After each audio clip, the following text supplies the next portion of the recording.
informasi berikut ini, jelang Ramadan, sejumlah komoditas pangan mulai merangkak naik. Meski stok memadai, pedagang mengeluhkan daya beli masyarakat jelang bulan puasa.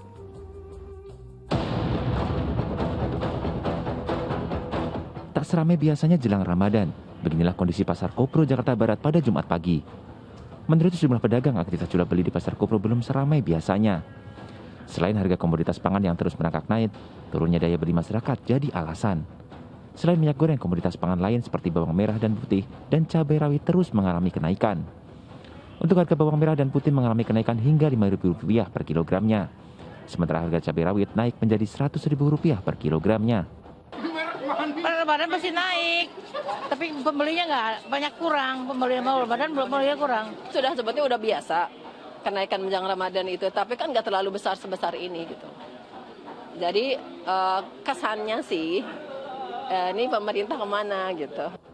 Tak hanya bumbu dapur, kenaikan harga daging sapi dan daging ayam potong masih tinggi. Warga meminta pemerintah bisa segera mengatasi kenaikan harga. Mereka khawatir mendekati Ramadan harga bahan pokok terus melonjak. Priscilia Claudia, Eko Perwanto melaporkan dari Jakarta. Ya, ini kekhawatiran ibu-ibu khususnya jelang Ramadan di mana harga-harga merangkak naik. Semoga pemerintah bisa segera mengatasi hal ini. Ustadz Mukhlis, puasa kan esensinya adalah menahan hawa nafsu. Namun tidak sedikit justru di bulan Ramadan orang malah tidak bisa menahan nafsu makan, utamanya saat berbuka puasa. Nah, bagaimana menurut Ustadz? Ya, betul seperti dikatakan Mbak Cinta tadi ya, bahwa esensi dari puasa itu adalah menahan diri. Al-imsak. Itu kata as-saum itu artinya adalah al-imsak, menahan diri. Menahan diri dari makan, minum, melakukan hubungan seksual di siang hari, lalu dari perbuatan dan ucapan yang tidak terpuji. Kita di selama bulan Ramadan diminta untuk mampu mengendalikan diri dari itu semua. Termasuk dari makan dan minum itu ya. Kita di siang hari tidak boleh makan dan minum, lalu kemudian di malam hari dibolehkan ya. Wa kulu washrabu hatta yatabayyana lakumul khaytul abyadu minal khaytil aswadi minal fajr. Dalam surat Al-Baqarah itu. Nah, tetapi ada yang salah kaprah ini ya, tidak memahami esensi dari puasa itu sendiri. Sehingga di siang hari dia berpuasa, di malam hari seperti balas dendam gitu ya. Bahkan kita lihat perilaku konsumtif itu meningkat ya di bulan Ramadan. Meningkat. Nah, ini yang juga harus dikendalikan ya. Islam mengajarkan kita untuk hidup seimbang, tidak berlebihan ya, seimbang. Innallaha la yuhibbul musrifin.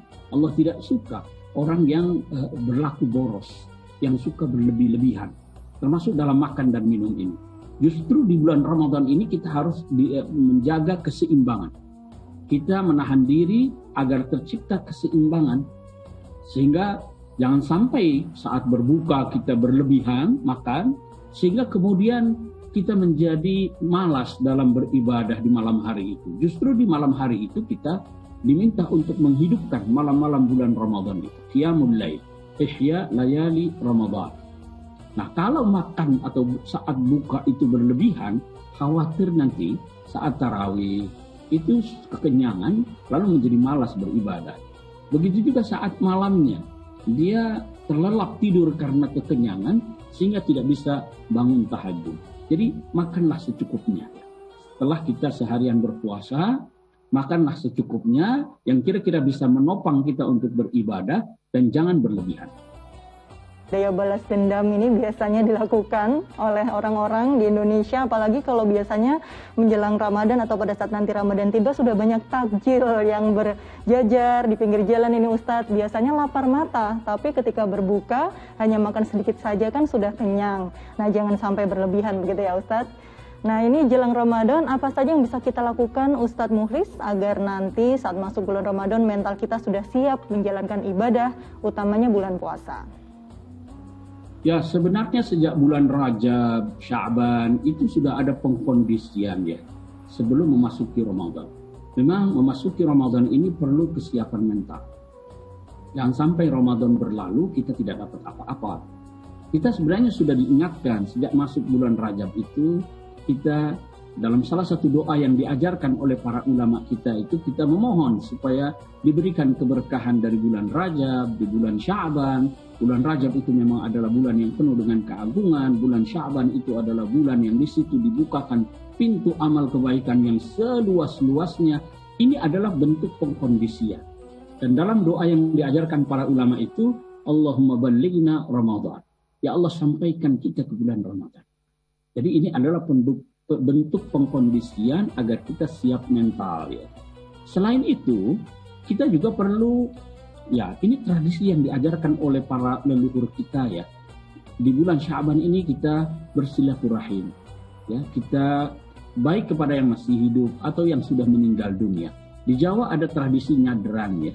Itu adalah bentuk kita menjalin silaturahim. Bahkan di bulan Sya'ban ini kan kita diingatkan. Tadi saya katakan bahwa ada orang yang dikecualikan dari sapaan Allah Subhanahu wa taala, dari rahmat dan maghfirah Allah Subhanahu wa taala di malam nisfu Sya'ban. Bahkan amalnya itu tidak diangkat oleh Allah di bulan Sya'ban ini. Yaitu siapa? Salah satunya adalah illam ra'an bainahu wa baina akhihi syahna. Orang yang memiliki permusuhan dengan saudaranya yang lain, itu dia tidak disapa oleh Allah Subhanahu wa taala di bulan Sya'ban ini. Jauh dari rahmat dan maghfirah Allah. Oleh karena itu, perbaiki hubungan kita antar sesama ini. Jangan sampai ada permusuhan. Jangan sampai putus silaturahim kita. Itu bulan Sya'ban mengingatkan itu. Ini adalah bulan persaudaraan. Bulan Sya'ban ini. Karena Allah mengingatkan, jangan sampai Anda tidak disapa oleh Allah. Ya, karena apa? Karena Anda bermusuhan dengan orang lain. Nah, oleh karena itu, di bulan Sya'ban ini kita perbaiki hubungan kita dengan orang lain, lalu kita siapkan mental kita untuk taqarrub kepada Allah Subhanahu wa taala di bulan Ramadan itu. Dan dengan diperintahkannya kita, dengan dianjurkannya kita untuk memperbanyak puasa di bulan Sya'ban ini, itu juga bentuk pembiasaan agar nanti kita tidak kaget ya di bulan Ramadan itu. Tetapi juga kita harus mengukur diri, jangan sampai berlebihan puasa di bulan Sya'ban, nanti masuk ke Ramadan malah sakit. Nah, itu juga harus dihindari ya. Jadi kata kuncinya adalah keseimbangan. Masya Allah, keseimbangan begitu ya Ustadz, termasuk waktu yang tepat untuk menjalin silaturahmi, termasuk dengan orang-orang yang mungkin kita pernah merasa tidak enak begitu atau pernah bermusuhan dengan orang tersebut. Ada baiknya untuk mendatangi dan kemudian saling memaafkan, karena esensinya adalah hablum minallah dan hablum minannas, begitu ya Ustadz? Ya, kita ke informasi